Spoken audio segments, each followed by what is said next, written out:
आप लोग अगर इसके साथ सहमत नहीं होंगे तो आप कभी यहाँ नहीं बैठ सकते, आप कभी सत्ता में नहीं आ सकते, आप कभी जीत नहीं सकते।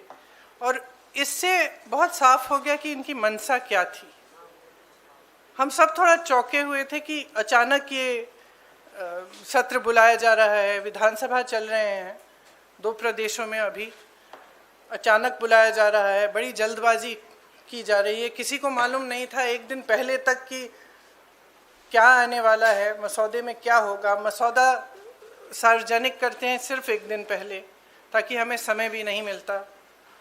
तो हम सब सोच रहे थे कि ये सब क्या हो रहा है और क्यों हो रहा है। मेरे ख्याल से पूरी साजिश जो रची गई षड्यंत्र की तरह, कि किसी न किसी तरह से हमें सत्ता में रहना है। अगर अभी नहीं किया जाएगा तो 2029 तक जो ये करना चाह रहे हैं परसीमन, 2011 के जनगणना के आधार पर वो नहीं खत्म हो पाएगा।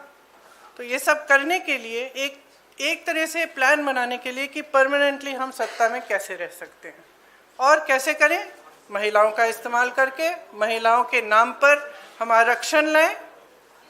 अगर ये लोग सहमत होंगे, पारित हो जाएगा तो एक तरफ हम ये कर लेंगे, दूसरी तरफ से हमें सारी स्वतंत्रता मिल जाएगी कि काट पीट भी करिए सीटों में, किसी तरह से भी आप परसीमन करा दीजिए। 2011 के जनगणना के आधार पर होगा तो जाति जनगणना का भी कोई उनको रिकॉग्निशन नहीं लेना पड़ेगा। तो ये साफ है कि उन्होंने सोचा चलो पारित हो जाएगा तो जीत, पारित नहीं होगा तो हम हर नेता के सामने बाकी पार्टियों को महिला विरोधी कहकर महिलाओं के मसीहा बन जाएंगे। तो आप महिला हैं, हम जानती हैं कि महिलाओं का मसीहा बनना इतना आसान नहीं है, करके दिखाना पड़ता है। एक इतिहास है, कांग्रेस पार्टी का एक इतिहास है, विपक्षी दलों का एक इतिहास है, भाजपा का इतिहास है महिलाओं के संदर्भ में, और वो इतिहास बहुत स्पष्ट है। आपके खड़े होने से सदन में उसका विपरीत कहने से कोई फर्क नहीं पड़ता। महिलाएं देख रही हैं, उन्नाव को देखा, हाथरस को देखा, ओलंपिक की खिलाड़ियों को देखा, यहीं दिल्ली में सड़क पर बैठी थी, किसने पूछा उनको? मणिपुर में महिलाओं को देखा, किसने पूछा? और आज आप संसद में खड़े होकर कह रहे हैं हम मसीहा बनना चाहते हैं महिलाओं के। तो ये बहुत स्पष्ट है कि ये महिला आरक्षण बिल की बात नहीं थी, ये परसीमन की बात थी।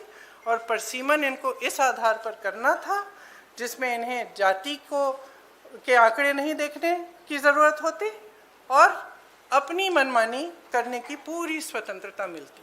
तो ये बिल्कुल मुमकिन ही नहीं था कि विपक्ष उनका साथ दे। और मैं बहुत खुश हूँ कि आप सबने, देश ने देखा कि जब विपक्ष एकजुट हो जाता है तो किस तरह से इनको हराया जाता है। किसी ने मुझे पूछा आते हुए कि ब्लैक डे है, आप ये सरकार कह रहे हैं कि ब्लैक डे है। ब्लैक डे इनके लिए इसलिए है क्योंकि पहली बार इनको धक्का लगा जो लगना चाहिए था। आज की महिलाओं की समस्याएं बहुत ज़्यादा बढ़ रही हैं, संघर्ष बढ़ रहा है। बेवकूफ़ नहीं है महिलाएं, सब कुछ देख रही हैं। वो पीआर, मीडियाबाजी वो अब नहीं चलेगी। कुछ ठोस करना है तो आप 2023 में जो सर्वसहमति से जो विधेयक पास हुआ था, पारित हुआ था, सारे दलों ने उसका समर्थन किया था, उसको लाइए। उसमें अगर कुछ एकाध संशोधन करना है छोटा ताकि वो अभी लागू हो सकता है, करिए और उसको अभी लागू करिए। महिलाओं को हक दीजिए, अभी दीजिए, लेकिन उसको आप घुमाकर और दूसरी चीज़ों के साथ उसको अटैच करके आप गुमराह करने की कोशिश मत करिए। सीधी सी बात है, इसको अभी करिए, हम सब तैयार हैं। अब आप पूछिए।